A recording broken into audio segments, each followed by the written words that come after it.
नमस्कार दोस्तों, आज हम बात करेंगे मंदिरों की नगरी वृंदावन में स्थित एक रहस्यमयी जगह निधिवन के बारे में। वृंदावन भारत के उत्तर प्रदेश राज्य के मथुरा जिले में स्थित एक महत्वपूर्ण धार्मिक व ऐतिहासिक नगर है। वृंदावन भगवान श्री कृष्ण की लीला से जुड़ा हुआ है।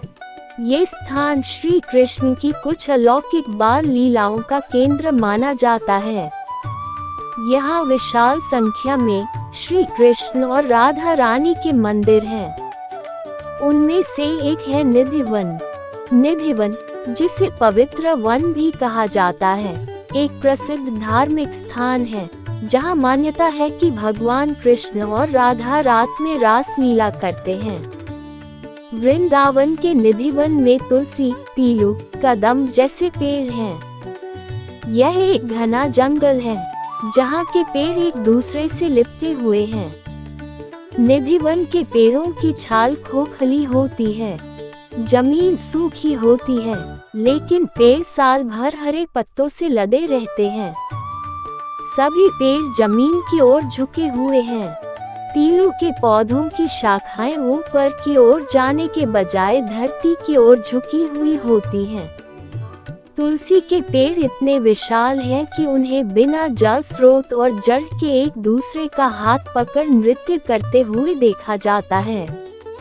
मान्यता है कि रात में यही पेड़ कृष्ण और गोपियों का रूप धारण करते हैं और महारास करते हैं।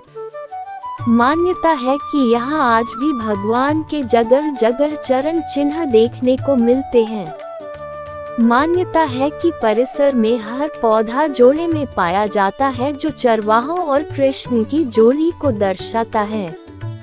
मान्यता है कि निधिवन मंदिर में श्री कृष्ण या ठाकुर जी रात होने के बाद आते हैं और राधा जी और सभी गोपियों के साथ दिव्य रासलीला करते हैं। निधिवन मंदिर में राधा कृष्ण की एक सुंदर मूर्ति और एक रंग महल है जो जंगल से घिरा हुआ है। इस रंग महल में रास लीला खत्म होने के बाद भगवान कृष्ण और राधा रानी विश्राम करते हैं। धार्मिक मान्यताओं के मुताबिक निधिवन के रंग महल में हर रात कृष्णा अपनी गोपियों के संग रासलीला रचाने आते हैं।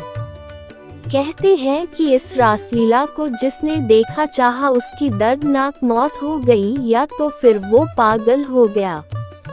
यही वजह है कि निधिवन में शाम के समय नहीं आना चाहिए। वही शरद पूर्णिमा की रात निधिवन में प्रवेश पूरी तरह वर्जित रहता है। निधिवन में रुकने वाला पागल क्यों हो जाता है? जो भी व्यक्ति भगवान का दर्शन कर लेता है उसको संसार फीका लगने लगता है। सांसारिक जीवन, सगे संबंधी, पत्नी, पुत्र सबसे उसका मोह खत्म हो जाता है और उसके जीवन का उद्देश्य पूरा हो जाता है। इसलिए वह विक्षिप्त होकर कुछ दिनों में संसार को छोड़कर सर्वोच्च धाम में चला जाता है। मान्यता है कि जो भी जीव इस रास के दर्शन कर लेता है वह या तो बैकुंठ चला जाता है या फिर उसे यह बात किसी और को नहीं बता पाता। निधिवन में एक रंग महल है जिसकी छत के नीचे शाम को भगवान कृष्ण और गोपियों के लिए भोग रखा जाता है। सुबह होने पर भोग की चीजें खत्म मिलती हैं। निधिवन में शयन आरती होती है जिसमें ठाकुर जी और राधा रानी के लिए विशेष सेज सजाई जाती है। निधिवन में एक छोटा सा महल है जिसे रंग महल कहते हैं। रंग महल में रासलीला खत्म होने के बाद भगवान कृष्ण और राधा रानी विश्राम करते हैं। रंग महल में रोजाना माखन और मिश्री का भोग लगाया जाता है। सुबह मंदिर के पट खुलने पर बिस्तर उलझे हुए पड़े होते हैं। इसके अलावा राधा रानी के लिए श्रृंगार का सामान और दातुन पान भी रखा जाता है। कहते हैं कि जब सुबह मंदिर के कपाट खुलते हैं तो यहाँ से पानी का बर्तन खाली रहता है और पान खाया हुआ मिलता है। लोगों की मान्यता है कि कृष्ण हर रोज यहाँ आते हैं और इन सब का भोग लगाते हैं। इसके अतिरिक्त परिसर में रासलीला स्थली, जहां रासलीला की जाती है, और ललिता कुंड भी विद्यमान है। ऐसा माना जाता है कि रासलीला के बीच जब गोपियों ने पानी मांगा तो कुंड स्वयं कृष्ण ने बनाया था। वृंदावन के निधिवन में शाम के बाद प्रवेश वर्जित हो जाता है।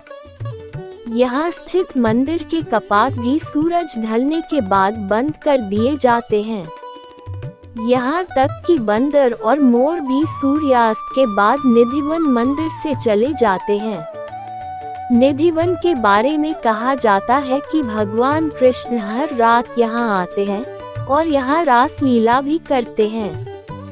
हालांकि इसके पीछे की कहानी की प्रामाणिकता की पुष्टि नहीं की जा सकती है, परंतु निधिवन से जुड़े कुछ अद्भुत तथा आश्चर्यजनक तथ्य हैं जिन्हें पढ़कर विश्वास हो जाता है कि भगवान हर रात वहां आते हैं।